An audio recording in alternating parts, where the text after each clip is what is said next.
ఎలా మొదలైంది? అసలు తెలంగాణకు ఢిల్లీ లిక్కర్ స్కామ్కు సంబంధం ఏంటి?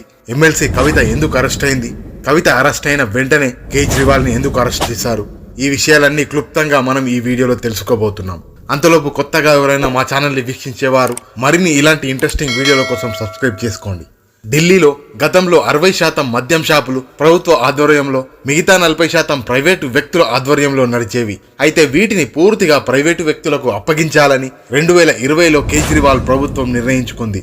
2021 జనవరి 5వ తేదీన కొత్త లిక్కర్ పాలసీ కోసం మంత్రుల బృందంతో కూడిన ఒక కమిటీ వేసింది. ఈ బృందంలో డిప్యూటీ సీఎం మనీష్ సిసోడియా, సత్యేంద్ర జైన్, కైలాష్ గెహ్లాట్ ఉన్నారు.